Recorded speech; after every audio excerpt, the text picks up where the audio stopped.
કેમ છે વિદ્યાર્થી મિત્રો, એક નવા વિડિયો લેક્ચરની અંદર આપ સૌનું સ્વાગત છે। આપણે કરી રહ્યા છીએ ઇલેક્ટ્રોમેગ્નેટિક ઇન્ડક્શન। એમાં લાસ્ટ ટોપિકથી પહેલો ટોપિક છે, એટલે કે આના પછી જે થિયરી આવશે તે લાસ્ટ થિયરી છે અને આ થિયરી ખૂબ જ ઇમ્પોર્ટન્ટ છે, એક્ઝામમાં પૂછાય છે અને આ સમજવી પણ ખૂબ જ જરૂરી છે, કેમ કે આના પછીનું જે ચેપ્ટર આવશે એના અંદર આ થિયરીનો આપણે ઉપયોગ કરવાના છે, બરાબર છે। એટલે બધા ધ્યાનથી સમજજો, ખૂબ જ ઇમ્પોર્ટન્ટ થિયરી છે। તો થિયરીનું નામ છે ઇન્ડક્ટરની વ્યાખ્યા આપો અને ઇન્ડક્ટર માટે U = 1/2 LI² સૂત્ર મેળવો, બરાબર। એટલે U એટલે કે ચુંબકીય સ્થિતિ ઉર્જાનું સૂત્ર આપણે મેળવવાનું છે। આ એક IMP થિયરી છે, આપણે લખી દઈએ। ચાલો, ખ્યાલ આવતો હશે તમને। તો સૌથી પહેલાં આપણે સમજીએ કે ઇન્ડક્ટર કોને કહેવાય। તો ઇન્ડક્ટરની જો વ્યાખ્યા લખવી હોય તમારે, તો તમે લખી શકો પરિપથનો જે ઘટક આત્મપ્રેરકત્વનો ગુણધર્મ ધરાવે છે તેને ઇન્ડક્ટર તરીકે ઓળખવામાં આવે છે। હવે આત્મપ્રેરકત્વનો ગુણધર્મ શું છે એ જો ખ્યાલ ન આવતો હોય તો આના પહેલેનો વિડિયો લેક્ચર તમારે જોવો પડે।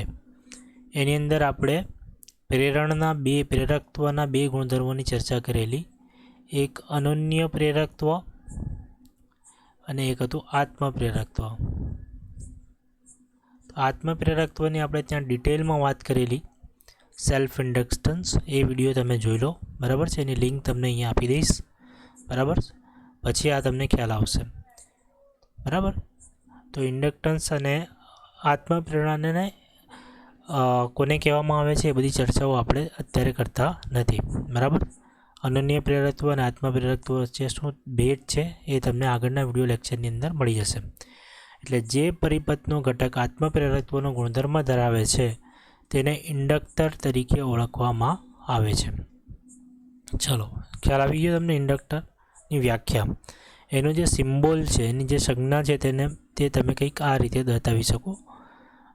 આ રીતે તમે ગૂંચળામાં એક ગૂંચળાને લઈને આ રીતે તમે દોરો તો આ જે સંજ્ઞા બને છે, જે સિમ્બોલ બને છે, એને શું કહેવામાં આવે છે? ઇન્ડક્ટર। ખ્યાલ આવી ગયો? ચલો, વેરી ગુડ। હવે આપણે ઇન્ડક્ટર માટેનો કન્સેપ્ટ સમજીએ, છે શું ઇન્ડક્ટર? ઇન્ડક્ટર કાર્ય શું કરે છે એને આપણે સમજીએ। તો આપણે એક સર્કિટનો વિચાર કરીએ કે એક સર્કિટ છે અને ઇન્ડક્ટરને આપણે આ રીતે સંજ્ઞા વડે દર્શાવીએ અને તેને દર્શાવવા માટે જે સિમ્બોલ વાપરવો હોય ઇન્ડક્ટન્સ, તો તેને આપણે L વડે ઉપયોગ કરીએ છીએ। કેમ કે આત્મપ્રેરકત્વની અંદર જે આપણે આત્મપ્રેરકત્વના અચળાંક વાપરતા હતા તે પણ શું હતો? L। ખ્યાલ આવે છે ને? Okay, very good. તો આપણે એક સર્કિટ જોઈએ, તો એક સર્કિટ છે, એની અંદર એક બેટરી જોડેલી છે। બેટરીનો એક છેડો આપણે ઇન્ડક્ટન્સ સાથે જોડીએ છીએ, બેટરીનો જે બીજો છેડો છે તે આપણે કળ સાથે જોડીએ છીએ અને આ રીતે આખી સર્કિટ આપણે પૂર્ણ કરીએ છીએ। હવે આકૃતિમાં દર્શાવ્યા પ્રમાણે ઇન્ડક્ટર સાથે 20 વોલ્ટની બેટરી આપણે જોડેલી છે અને સાથે એક કળ કે જોડવામાં આવેલ છે, બરાબર છે। હવે આપણે કળ કેને ચાલુ કરીએ, જ્યારે કળ કેને આવી રીતે આપણે જો ચાલુ કરીએ, સ્વિચ આપણે ઓન કરીએ તો શું થાય, કઈ ઘટના બને એ સમજીએ। હવે જો કળ કેને તમે ચાલુ કરો તો Lમાંથી વહેતો વિદ્યુત પ્રવાહનું મૂલ્ય ધીરે ધીરે વધે। ચલો, આ બેટરી તમે જેમ ઓન કરી એના કરતાં પહેલે આ સર્કિટ ખુલ્લી હતી ત્યારે વિદ્યુત પ્રવાહનું મૂલ્ય શું હતું? 0। જેમ જ તમે ઇન્ડક્ટરની અંદર વિદ્યુત પ્રવાહનું મૂલ્ય 0 હતું, જેમ જ તમે બેટરી ઓન કરી તેમ ધીરે ધીરે આમાંથી વિદ્યુત પ્રવાહ પસાર થશે, એટલે ધીરે ધીરે શું થશે? આઈનું મૂલ્ય વધતું જશે। ખ્યાલ આવે છે? આઈનું મૂલ્ય શું થશે? વધશે। ઇન્ડક્ટરની અંદર આઈનું મૂલ્ય વધતું જશે, તેથી ચુંબકીય ફ્લક્સ પણ વધશે। એટલે આ જે આઈનું મૂલ્ય આના સાથે જે સંકળાયેલું હશે એ આઈના મૂલ્યના વધારાના કારણે આ જે ઇન્ડક્ટર છે એની સાથે સંકળાયેલું ચુંબકીય ફ્લક્સ, બરાબર છે, એની સાથે સંકળાયેલું ચુંબકીય ફ્લક્સ શું થશે? વધશે, એટલે બદલાશે। તો આપણને ખબર, જો સૌથી પહેલાં શું થયું, આઈના મૂલ્યમાં શું થયું, વધારો. સમજો, આઈના મૂલ્યમાં વધારો થયો, તેનાથી શું થયું, ચુંબકીય ફ્લક્સ વધ્યું એટલે કે બદલાયું. અને ચુંબકીય ફ્લક્સ આના સાથે જે સંકળાયેલું છે તે બદલાશે. તો એના બદલાવાના કારણે તેના અંદર શું ઉત્પન્ન થશે, EMF ઉત્પન્ન થશે. એ આત્મપ્રેરણાના ગુણધર્મની અંદર આપણે જોયેલું કે વિદ્યુત પ્રવાહના મૂલ્યમાં બદલાવો થાય, એના કારણે ચુંબકીય ફ્લક્સ બદલાય અને એના કારણે EMF ઉત્પન્ન થાય. એટલે અહીંયા શું ઉત્પન્ન થશે, EMF ઉત્પન્ન થઈ જશે. આટલી વસ્તુ ખ્યાલ આવ્યું કે સૌથી પહેલાં આપણે બેટરી સાથે જોડેલો કળ કે જ્યારે આપણે ઓન કરીએ છીએ ત્યારે ઇન્ડક્ટરની અંદર રહેલો વિદ્યુત પ્રવાહના મૂલ્યમાં વધારો થાય છે, એટલે કે વિદ્યુત પ્રવાહ બદલાય છે. અને તેના કારણે શું થાય, ચુંબકીય ફ્લક્સ તેના સાથે જે સંકળાયેલું છે તે બદલાય છે, એટલે તેનું મૂલ્ય વધે છે. એના કારણે શું થાય છે, એમાં EMF ઉત્પન્ન થશે. આટલી વાત આપણે ચર્ચા કરી લીધી અહીંયા સુધી. EMF જો ઉત્પન્ન થશે તો તે લેન્સના નિયમ પ્રમાણે આપણે ભણી ગયા છે કે જો કોઈ ઇન્ડક્ટરની અંદર ગૂંચળાની અંદર EMF ઉત્પન્ન થાય તો EMFને વિરોધ કરતી દિશામાં એવી હોય, બરાબર છે. નિયમ પ્રમાણે એ છે કે ઉત્પન્ન થતા EMFની દિશા, જે EMFની જે ઉત્પન્ન થાય છે તે આ જે કરંટના મૂલ્યમાં જે વધારો થાય છે તેનો વિરોધ કરે, બરાબર છે. લેન્સના નિયમ પ્રમાણે શું છે, આઈના મૂલ્યમાં પહેલાં શું થયું, અહીંયા જ્યારે આપણે બેટરી ઓન કરી ત્યારે આઈના મૂલ્યમાં વધારો થયો, બરાબર. આઈનું મૂલ્ય જો વધ્યું એના કારણે આના સાથે સંકળાયેલું ચુંબકીય ફ્લક્સ બદલાયું, બરાબર છે. ચુંબકીય ફ્લક્સ બદલાવાના કારણે આમાં શું ઉત્પન્ન થયું, EMF ઉત્પન્ન થયું. હવે આ EMFના બદલાવાના કારણે આ EMF એવી રીતે ઉત્પન્ન થશે કે એની જે દિશા હશે EMFની તે આ જે આઈના મૂલ્યમાં જે વધારો છે તેને વિરોધ કરશે. એનો શું કરશે, એનો વિરોધ કરશે, બરાબર છે. તો તે આઈના પ્રવાહમાં વધારાનો શું કરશે, વિરોધ કરશે. આખી સાયકલ તમને સમજાઈ. પહેલાં કે તો બેટરી કનેક્ટ કરી, બેટરીને કનેક્ટ કરવાના કારણે આઈના મૂલ્યમાં વધારો થયો, એના કારણે ચુંબકીય ફ્લક્સ બદલાયું અને ચુંબકીય ફ્લક્સ બદલાવાના કારણે EMF ઉત્પન્ન થયું અને એ EMF એ દિશામાં ઉત્પન્ન થાય છે કે જે આઈના મૂલ્યમાં વધારોનો વિરોધ કરે છે, બરાબર છે. અહીંયા સુધી ખ્યાલ આવી ગયો. ચલો હવે આગળ સમજીએ. જો આપણે જો પરિપથની અંદર વિદ્યુત પ્રવાહનું મૂલ્ય સ્થિર રાખવું હોય, બરાબર છે, તો આપણે કઈ કન્ડિશન સમજ્યા કે આઈના મૂલ્યમાં વધારો થયો, બરાબર છે. પહેલાં આપણે સમજ્યા આઈના મૂલ્યમાં વધારો થયો, તેના કારણે શું થયું, ચુંબકીય ફ્લક્સ એટલે મેગ્નેટિક ફ્લક્સની અંદર વધારો થયો અને એટલે કે બદલાયું, ચેન્જ થયું. એના કારણે શું થયું, એમાં EMF ઉત્પન્ન થયું અને આ EMF કોને વિરોધ કરતી દિશામાં, આ જે આઈનો વધારો છે એને જ વિરોધ કરતો હતો. હવે એટલે આ આઈ જે છે તે બદલાયા કરે છે, બરાબર છે. જો આઈનું મૂલ્ય આપણે શું કરવું હોય, સ્થિર કરવું હોય, આઈની મૂલ્યને આપણે શું કરવું હોય, સ્થિર કરવું હોય, તો આઈના મૂલ્યને જો તમે સ્થિર કરવા માંગતા હોય, બરાબર, આઈના મૂલ્યને જો તમે સ્થિર કરવા માંગતા હોય તો તમારે જે આ બેટરી જોડેલી છે એ બેટરી વડે તમારે કાર્ય કરવું પડે, બાહ્ય કાર્ય, બરાબર. આ જે બેટરી જોડી છે એના વડે તમારે શું કરવું પડે, બાહ્ય કાર્ય. તો આ કાર્યથી શું થશે કે આ જે EMF ઇન્ડ્યુસ થયું છે, EMF જે ઉત્પન્ન થયું છે તેના વિરુદ્ધ દિશામાં કાર્ય થશે. તો આ EMF જે દિશામાં ઉત્પન્ન થાય છે તેના વિરોધી દિશામાં શું કરવું પડે, આપણે કાર્ય કરવું પડે. તો આ જે ચેન્જ થાય છે વિદ્યુત પ્રવાહમાં એ આપણે બદલી શકીએ, બરાબર છે. તો આ બેટરીએ કાર્ય કરવું પડે, શાના માટે, આ વિદ્યુત પ્રવાહને સ્થિર રાખવા માટે. અને આ જે કાર્ય કરે છે બેટરી, આ કાર્ય જે કરે છે બેટરી એ જે છે EMF જે કાર્ય કરે છે બેટરી EMF એ કોની અંદર, એ હવે મેગ્નેટિક સ્ટેટિક એનર્જીમાં એ રૂપાંતર પામશે અને એ ઇન્ડક્ટરમાં સંગ્રહ પામશે. કે આ જે કાર્ય થાય છે કોના વિરોધીમાં, બેટરીમાં ઈએમએફનું ઉત્પન્ન થાય છે એનો વિરોધ કરતી દિશામાં વિદ્યુત પ્રવાહને સ્થિર કરવા માટે આપણે જે કાર્ય કરીએ છીએ તે ઇન્ડક્ટરમાં, એટલે જે પેલું ઇન્ડક્ટર છે એની અંદર સ્થિતિ એટલે કે ચુંબકીય સ્થિતિ ઉર્જાના સ્વરૂપે તે શું થાય છે, સંગ્રહ પામે છે. એટલે કે મેગ્નેટિક સ્ટેટિક એનર્જી સ્વરૂપે શું થાય છે, તે સંગ્રહ પામે છે. ખ્યાલ આવી ગયો? હવે આપણે સમજીએ કે પરિપથમાં ઉત્પન્ન થતો ઈએમએફ. સમજો, જે પરિપથમાં કોના કારણે ઉત્પન્ન થતો હતો, બેટરીમાં વિદ્યુત પ્રવાહમાં ફેરફારના કારણે મેગ્નેટિક ફ્લક્સમાં ફેરફાર થતું હતું અને મેગ્નેટિક ફ્લક્સના ફેરફારના કારણે ઈએમએફ ઉત્પન્ન થતો હતો. એ ઈએમએફનું જે મૂલ્ય આપણે ધારી લઈએ કે E is equal to minus L ના છેદમાં ડીઆઈના છેદમાં ડીટી. આ આપણે નિયમ ફેરાડેના નિયમ પ્રમાણે લખી શકતા હતા, માઇનસ એલ ડીઆઈના છેદમાં ડીટી, બરાબર છે. એટલો ઈએમએફ આમાં ઉત્પન્ન થાય છે, બરાબર છે. તો આ ઈએમએફને વિરોધ કરતી દિશામાં આપણે વાત કરી તો કાર્ય કરવું પડે. જો વિદ્યુત પ્રવાહને આપણે સ્થિર રાખવો હોય તો બેટરી જે વિદ્યુત પ્રવાહ સ્થિર રાખવો હોય તો તેથી બેટરીએ જો વિદ્યુત પ્રવાહ સ્થિર રાખવો હોય તેથી બેટરીએ અહીંયા આવે, બેટરીએ જો સ્થિર વિદ્યુત પ્રવાહ રાખવો હોય તો તેને ઉત્પન્ન થતા ઈએમએફના વિરોધી દિશામાં આપણે તેટલા જ મૂલ્યના વોલ્ટેજ, વિરોધી દિશામાં તેટલા જ મૂલ્યનું વોલ્ટેજ આપવું પડે. સમજો આખી વસ્તુ તમને સમજાવો, આખી કહાની તમને પહેલેથી સમજાવું. આઈ જ્યારે આપણે બેટરી ઓન કરી તો આઈ વિદ્યુત પ્રવાહ વધ્યો, બરાબર છે.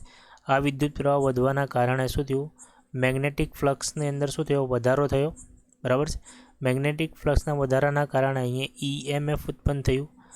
આ જે ઈએમએફ છે એ એવી દિશામાં ઉત્પન્ન થાય છે કે આઈના મૂલ્યમાં વધારો અટકાવે.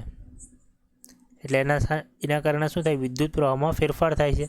અને વિદ્યુત પ્રવાહને જો તમારે સ્થિર રાખવો હોય, બરાબર, વિદ્યુત પ્રવાહને સ્થિર રાખવો હોય તો તમારે બહારથી બેટરી જોડવી પડે, વોલ્ટેજ લગાવવા પડે, બરાબર.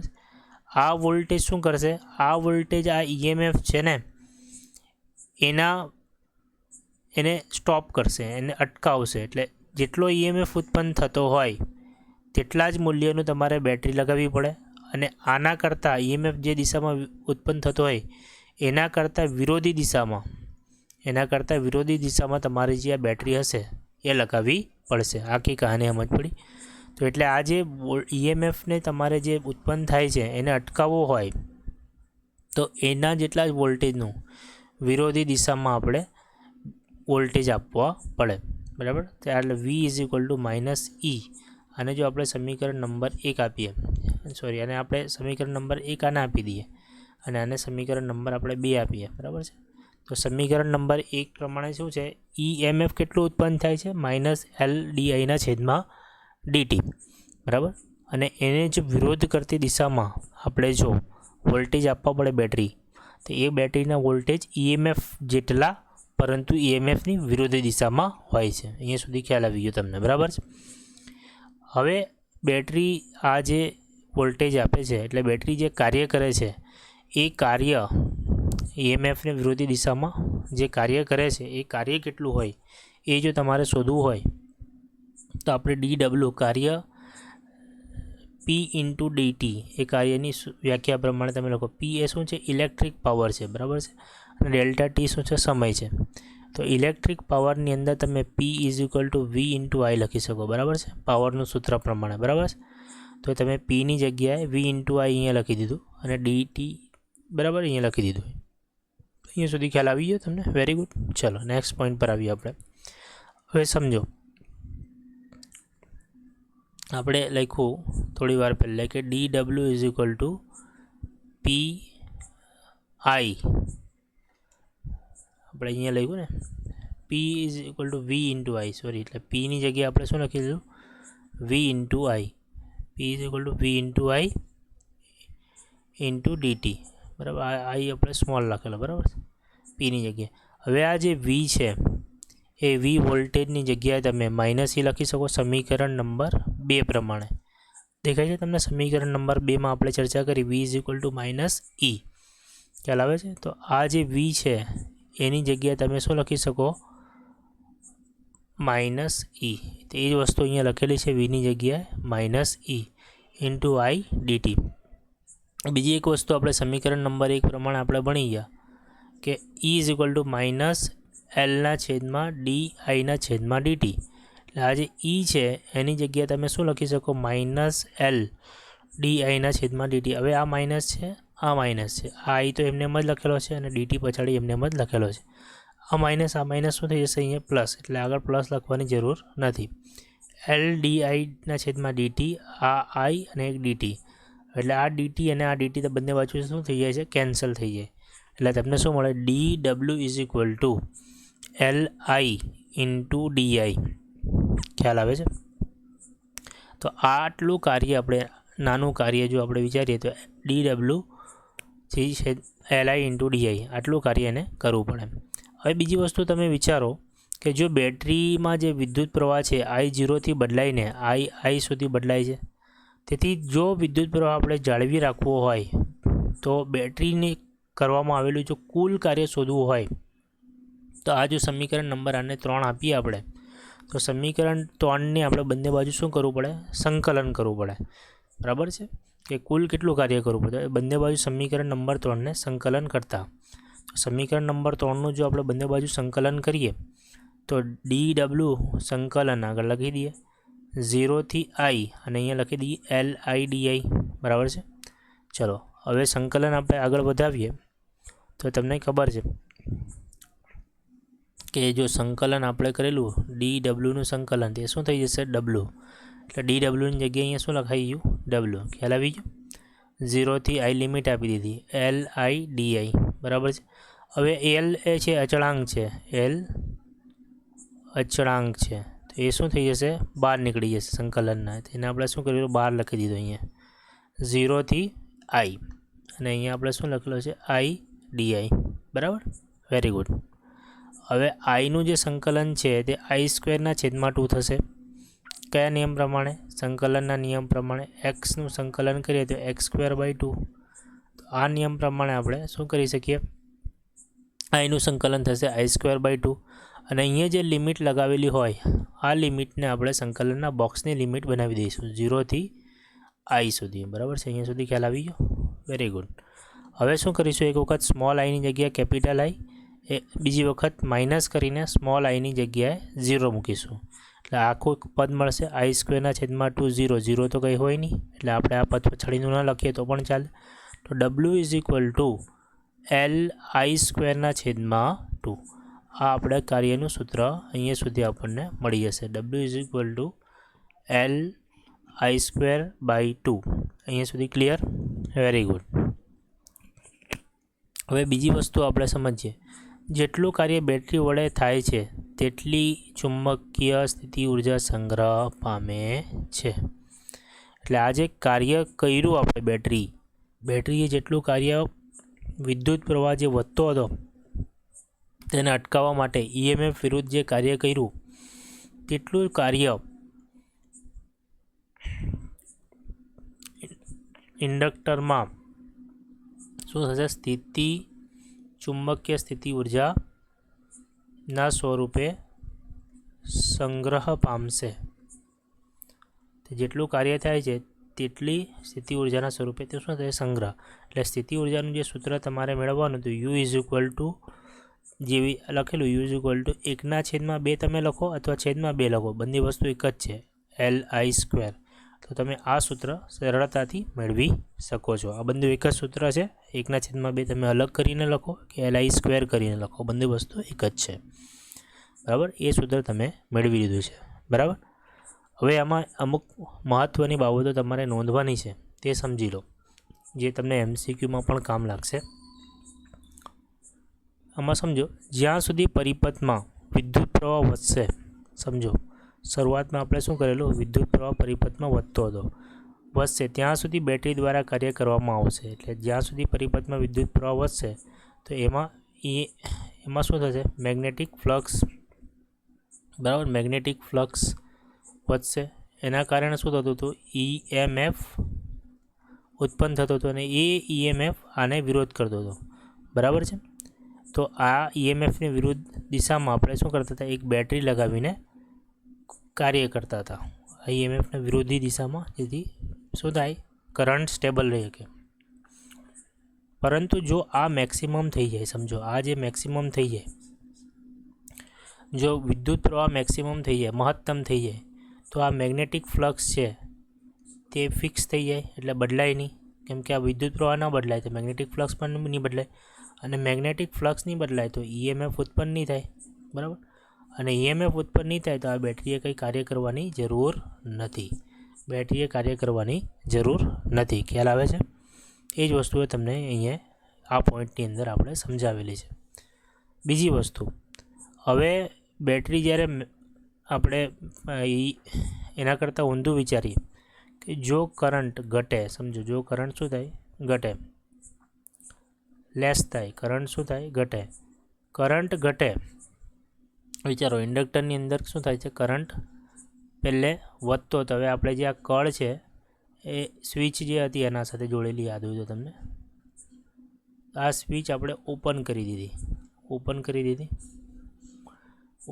દીધી તો હવે અહીંયાથી બેટરીમાં જે કરંટ હશે તે શું થશે, ઘટશે. કરંટ શું થશે, ઘટશે. કરંટ ઘટશે તો મેગ્નેટિક ફ્લક્સ પણ શું થશે, ઘટશે. આના સાથે સંકળાયેલું મેગ્નેટિક ફ્લક્સ શું થશે, ઘટશે. અને મેગ્નેટિક ફ્લક્સ જો ઘટશે, ખ્યાલ આવે છે, મેગ્નેટિક ફ્લક્સ જો ઘટશે તો EMF ઉત્પન્ન થશે, ખ્યાલ આવે છે. કેમ કે મેગ્નેટિક ફ્લક્સમાં બદલાવો થયો, આના અંદર ચેન્જ થાય, આના અંદર જ્યારે પણ ચેન્જ થાય, વધે અથવા ઘટે, તો આ EMF ઉત્પન્ન થશે. અને આ EMF આ બેટરીના વોલ્ટેજને, બેટરીના કરંટને ઘટતા એના વિરુદ્ધ દિશામાં થશે, બરાબર, એને ઘટતા અટકાવશે, બરાબર છે. તો હવે બેટરી તો અહીંયા જોડેલી નથી આના વિરુદ્ધ દિશામાં, એટલે આનો ઓપોઝ કરશે. EMF જે ઉત્પન્ન થશે તે કરંટનો ઓપોઝ કરશે, બરાબર છે. તો હવે જો કરંટને તમારે સ્ટેબલ રાખવું હોય, કરંટને જો તમારે શું કરવું હોય, સ્ટેબલ રાખવું હોય બેટરીની અંદર, સર્કિટની અંદર, તો તમારે આ EMFના વિરોધી દિશામાં કાર્ય કરવું પડે. હવે એ કાર્ય કરવા માટે બેટરી તો છે નહીં, કેમ કે આ સર્કિટ તો ઓપન છે. તો શું થશે, આ જે EMF જે ઇન્ડક્ટરે ઉર્જા સંગ્રહ રાખેલી U = 1/2 Li², એ ઉર્જા હવે રિલીઝ કરશે. શું કરશે, એ ઉર્જા રિલીઝ કરશે. અને આ કરંટ છે એને જે ઘટતું હશે એને ઘટતું અટકાવશે અને એને સ્થિર રાખશે. ખ્યાલ આવે છે? એ જ બાબતો અહીંયા લખેલી છે, બરાબર. જો ઘટશે તો એનો વિરોધ કરશે, એટલે બંને સ્થિતિમાં તમને એવું લાગશે કે આ જે ઇન્ડક્ટર છે એ કરંટને, ઇન્ડક્ટર જે છે તે કરંટને સ્થિર રાખવાનો પ્રયત્ન કરશે. કેવી રીતે? જ્યારે કરંટ ઘટશે ત્યારે તે પોતાની તરફથી એને ઉર્જા આપી દેશે, બરાબર છે, ખ્યાલ આવે છે. અને જ્યારે કરંટ વધશે ત્યારે ઇન્ડક્ટર પોતામાં ઉર્જા સેવ કરી રાખશે, બરાબર છે. તો ઇન્ડક્ટર શું કરે છે, કરંટનો વિરોધ એટલે ચેન્જ થતો અટકાવે છે, બરાબર છે, ખ્યાલ આવે છે. પોતાની અંદર એનર્જી સ્ટોર અને રિલીઝ કરીને વિદ્યુત પ્રવાહનો જે બદલાવો થાય છે એ બદલાવો થતો તે અટકાવે છે. તો આટલી ડિટેલમાં આપણે ભણ્યા છે, એકદમ ડિટેલની અંદર ઇન્ડક્ટન્સનો ખ્યાલ મેળવ્યો છે. આના પછી એક છેલ્લી AC જનરેટર લાસ્ટ થિયરી છે, ઇમ્પોર્ટન્ટ છે, એ ચર્ચા કરીશું એટલે તમારું ચેપ્ટર પૂરું થશે. આ થિયરી બહુ ધ્યાનથી સમજજો, બુકમાં આવી રીતે નથી આપવામાં આવેલી, તમને ખૂબ જ ધ્યાનથી એક ડિટેલમાં પોઈન્ટ સમજાવવામાં આવેલો છે. 2 થી 3 વખત સમજજો આને. Thank you very much. મળીએ નેક્સ્ટ વિડીયો લેક્ચરમાં. ધન્યવાદ.